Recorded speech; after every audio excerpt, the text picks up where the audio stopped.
नमस्कार दोस्तों and my dear student.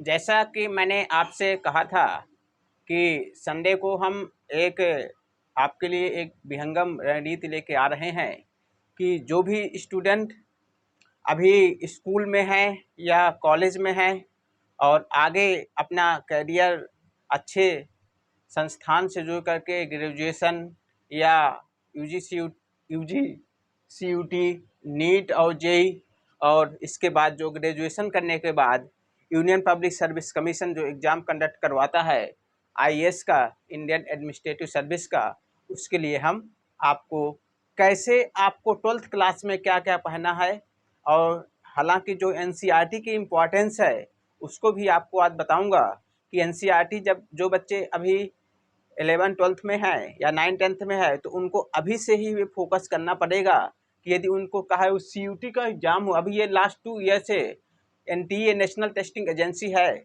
उन्होंने ये सीयूटी के एग्ज़ाम को कंडक्ट कराना शुरू कर दिया है कि अब जितने भी एडमिशन होंगे, चाहे वो डीयू हो, चाहे वो जेएनयू हो और जितनी भी सेंट्रल यूनिवर्सिटियाँ हैं, सभी सीयूटी के थ्रू एंट्रेंस एग्ज़ाम के थ्रू एडमिशन ले रही हैं। दूसरा पॉइंट ये है कि आपको इस एग्ज़ाम के लिए अभी जो सिलेबस है वो हर साल इसका एग्ज़ाम होता है। जैसे आपका ये मई या जून में अप्रॉक्स होता है, इस साल तो हो गया है। जो स्टूडेंट इस साल 12th में है वो इसका एग्ज़ाम का फॉर्म भरेंगे, उनके लिए एंट्रेंस एग्ज़ाम होगा। तो लेकिन जो गैप होता है, आपका जो फाइनल ईयर का पेपर हो जाता है और इसके बाद जो इसके बीच का गैप होता है वो बहुत कम होता है, 1-2 महीने। तो आपको अभी से ये देख, सिलेबस वही है। आपके पास जो एनसीईआरटी हैं, सपोज एनसीईआरटी जो आप पढ़ते हो तो एनसीईआरटी पढ़ने में आपको ये फोकस देना चाहिए कि एग्जामिनर जैसे देखता है कि जो चीज़ें आपकी बॉक्स में बने होती है। सपोज ये बॉक्स है, यहाँ पे लिखा है सस्टेनेबल डेवलपमेंट गोल, तो सस्टेनेबल डेवलपमेंट गोल में आपको ये देखना होगा कि कितने सस्टेनेबल डेवलपमेंट गोल हैं और कौन कौन से गोल कितने हैं। जैसे 17 है, इसको कौन रिलीज किया है इंडिया में, नीति आयोग है। तो इन चीज़ों से यहाँ से क्वेश्चन आते हैं। तो एनसीईआरटी की इम्पोर्टेंस ये है।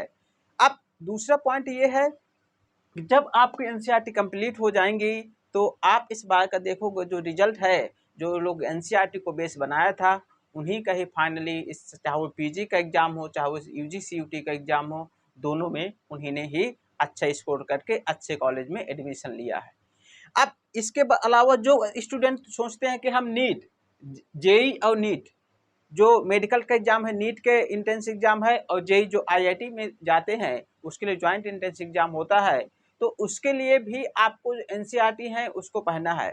दूसरी चीज़ ये है कि अब जो पहले जो प्रोसेस होता था वो तो ख़त्म कर दिया गया है, लेकिन अब जो जेई का एग्ज़ाम है वो हर साल होता है, परसेंटाइल बेस पे होता है। और जेई में जितने भी क्वेश्चन आते हैं, आप यदि आपको 11th-12th की जो एनसीईआरटी पढ़ लेते हो अच्छी तरह से तो फिर उसमें जेई के क्वेश्चन आपको इजीली निकल जाएंगे। अच्छा, जैसे ही आपका ग्रेजुएशन में आप एडमिशन लेते हो और आपका यदि आपका सपना है आईएएस और पीसीएस में अच्छे आईएएस एग्जाम क्वालिफाई करने का, तो आपकी प्रिपरेशन ग्रेजुएशन से ही शुरू हो जाती है। यहाँ तक कि अब जो लोग आईएएस बनते हैं तो उनको जो 11th-12th की एनसीईआरटी है उनको ही पढ़नी पड़ती है। तो जैसे ही आपको आईएएस का एंट्रेंस एग्जाम देना है या प्रीलिम, आप आईएएस में क्या होता है, आईएएस का एग्जाम जो होता है 3 स्टेजेस होती हैं। पहला होता है आपका प्रीलिम्स, जिसका नोटिफिकेशन फरवरी में रिलीज होता है और इसका एग्जाम जनरली मई के लास्ट या जून के फर्स्ट मंथ में होता है। और इसके बाद इसका रिजल्ट रिलीज होता है 15-20 दिन के अंदर और फिर इसका सितंबर में इसका मेंस होता है और दिसंबर में इसके मेंस का रिजल्ट आता है और जनवरी से इसका इंटरव्यू शुरू होता है और तब जा कर के फिर जाके मई तक ये फाइनल रिजल्ट रिलीज करते हैं। 1 साल का प्रोसेस है पूरा। तो इस 1 साल के प्रोसेस में आपको तैयारी कई सालों की करनी पड़ती है। चाहे जो लोगों ने फर्स्ट अटेम्प्ट में निकाला है तो उन्होंने कॉलेज में ही अपनी तैयारी शुरू कर दी थी। अपना बेस जो एनसीईआरटी का है उन्होंने स्कूल में ही अपना फाइनल कर दिया था। दोस्तों, मैं आपको ये बताना चाहूँगा कि जेई का, यदि आप नीट और जेई में हैं, जो मेरे कई हमारे मित्र हैं, दोस्त हैं जो ऑलरेडी एमबीबीएस में थे और इसके बाद वे आए यूनियन पब्लिक सर्विस कमीशन में और इसका भी एग्ज़ाम क्वालिफाई किया और आज वे एक देश के बहुत ही प्रशासनिक सेवा के पद पे बैठे हुए हैं। दूसरी बात यह है कि आप यदि आईएएस की आप वैल्यू ये समझ सकते हो कि जो कैबिनेट सेक्रेटरी होता है, जो सीधे प्राइम मिनिस्टर को रिपोर्ट करता है, वो उस पोस्ट पे आप पहुंच सकते हैं यदि आपका सिलेक्शन जल्दी हो जाता है आईएएस में, यदि आपका 25 ईयर तक हो जाता है। तो आप इसकी वैल्यू समझ सकते हो कि यदि आपने देखा होगा कोरोना के टाइम पे प्राइम मिनिस्टर जो थे वो कैबिनेट सेक्रेटरी को फ़ोन करके पूछ रहे थे कि क्या लॉकडाउन में कब रिलैक्सेशन दिया जाए, क्या गाइड दी जाए। तो आज जो ब्यूरोक्रेट्स हैं वही कहीं ना कहीं देश को चला रहे हैं। इस वजह से सरकारें हैं, पॉलिटिक्स में हैं, कोई भी गवर्नमेंट आज है, कल 5 साल बाद चेंज हो सकती है और फिर दूसरी गवर्नमेंट आ जाती है, लेकिन जो ब्यूरोक्रेट होता है वो परमानेंट ब्यूरोक्रेसी होता है, वो प्रोटोकॉल के थ्रू चलती है और वो प्रोटोकॉल हमने नहीं बनाए, न आपने बनाए, वो प्रोटोकॉल संविधान ने बनाए हैं और संविधान सबसे ऊपर है दोस्तों। तो इस वजह से आप यदि आईएएस पीसीएस के लिए आना चाहते हैं तो जो बच्चे आपका कॉमर्स बैकग्राउंड से हैं या ह्यूमैनिटी बैकग्राउंड से हैं तो उनके लिए एक बेनिफिट ये रहेगा कि जो बच्चे अभी से ही यदि वो ह्यूमैनिटी के सब्जेक्ट को ज़्यादा फोकस करते हैं, जैसे हो गया आपका economics, sociology, polity, civics, history, geography, environment, इन सब चीज़ों पे ज़्यादा जिसकी पकड़ है उसके रास्ते थोड़ा सा आसान हो सकते हैं। तो इस वजह से मैं ये फोकस करना चाहता हूँ कि आप सभी लोग ये जो एग्ज़ाम हैं आपके जो कॉलेज में हैं ये तो होते रहेंगे, इनसे इन एग्ज़ाम अब आपको किसी भी एग्ज़ाम को क्वालिफाई करने के लिए या किसी भी जॉब के लिए अच्छे एग्ज़ाम को क्वालिफाई करना होता है, ना कि आपकी मार्कशीट। ये सिर्फ एलिजिबिलिटी क्राइटेरिया डिसाइड करती है कि क्या आप इस एग्ज़ाम में बैठने के एलिजिबल हो या नहीं हो। तो मैं ये के लिए आपको आपको गाइड करने के लिए यहाँ पे आज आया कि आप सब लोग जितने भी नए स्टूडेंट जुड़ रहे हैं तो वे अपने फ्यूचर के लिए अभी से ही इन एग्ज़ाम को यदि आप 12th में हैं तो इनको देंगे, और यदि 12th में जा रहे हैं ह्यूमैनिटी को लेके तो फाइनल गोल आपका ये रहेगा जो आईएएस का एग्ज़ाम है, तो इस वजह से आपको इस पर फोकस करना है। तो आपको कहीं ना कहीं इसके लिए जो गाइडेंस है बेसिक आपके कहेंगे कि प्रिपरेशन कहाँ से शुरू की जाए, तो जो आपको कोई बुक कोई नहीं खरीदना नया, आपके पास जो एनसीईआरटी हैं उन्हीं को ही, जो बच्चे स्कूल में हैं या कॉलेज में हैं वो एनसीईआरटी से ही पढ़ना शुरू कर दें और बेसिक एनसीईआरटी से ही शुरुआत करें। इसके बाद जो स्टैंडर्ड बुक हैं जब आपका कॉलेज या स्कूल ख़त्म हो जाएगा तब फिर आप स्टैंडर्ड बुक की तरफ मूव करिएगा और तब आगे की रणनीति के विषय में उस समय बात करेंगे।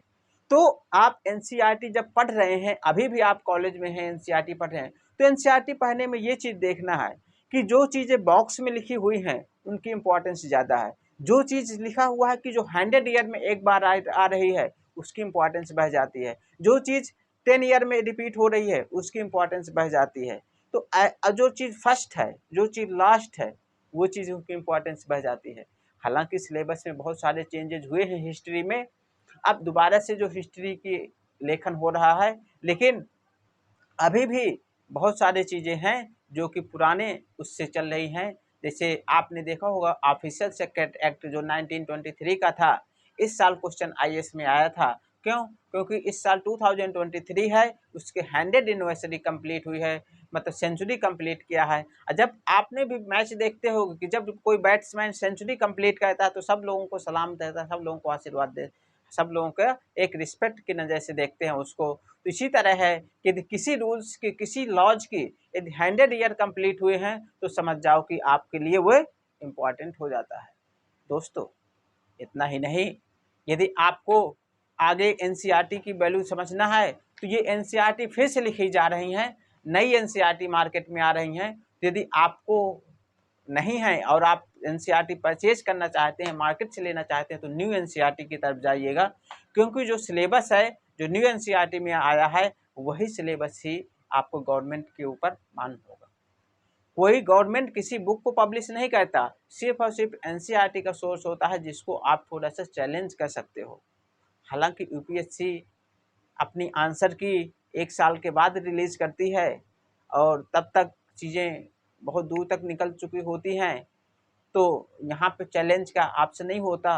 लेकिन जो और कॉम्पिटिटिव एग्जाम है वहाँ पे आप ज़रूर अपने आंसर को बता सकते हैं कि नहीं देखिए इस बुक में ये लिखा हुआ है और हमने जो आंसर दिया है ये हमारा आंसर करेक्ट है।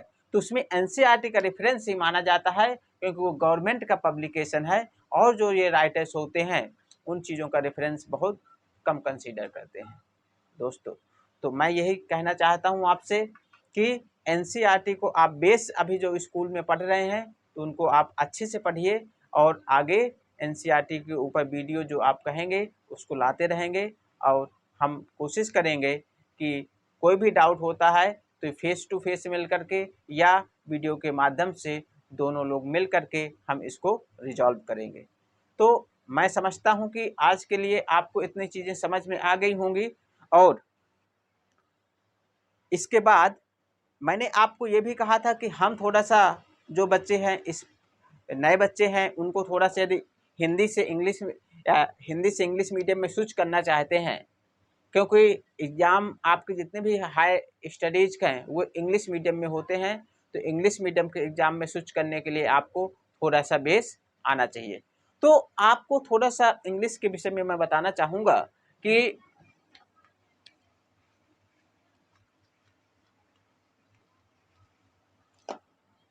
जैसे आप ये जानते हैं कि जो बेसिक है आप सबको जानते हैं कि गुड मॉर्निंग गुड आफ्टरनून क्या होता है।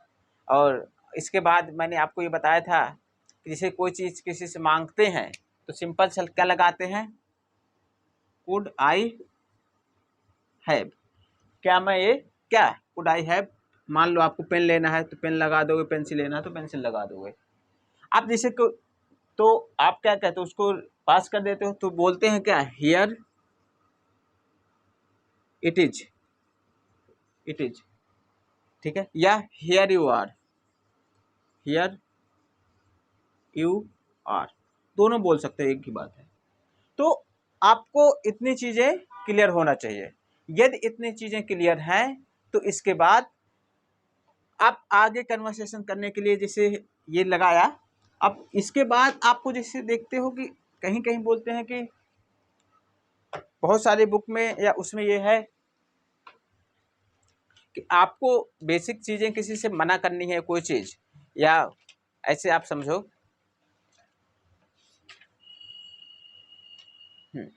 कोई चीज़ मना करनी है तो क्या कहते हैं, सिंपल से बोलते हैं नो थैंक्स। या कोई चीज़ कोई ऑफर कर रहा है तो नो थैंक्स बोल सकते हैं। और इसके बाद जिसे आपको किसी चीज़ की स्पेलिंग नहीं आती है, बहुत सारी स्पेलिंग है जिसे कन्वर्सेशन कहते हैं, तो वहाँ पे यूज कर सकते हैं क्या, डू सो। डू सो का मतलब होता है जैसा वे करते हैं। कोई चीज़ जहाँ पे आपका एक्शन नहीं होता है, एक्शन का मतलब क्या है, वर्ब है यहाँ पे, ठीक है ना। अब जैसे है पीपल डू सो, अब क्या वैसे जैसे है कोई चीज़ है, पोल्यूशन है, स्मोकिंग है, जिसे आपको नहीं मालूम वो वर्ड नहीं लगाना तो आप सिंपल ले सकते हो क्या, पीपल डू सो। अब डू सो यहाँ पे क्या है, एक्शन का काम कर रहा है, कोई भी एक्शन है, ठीक है।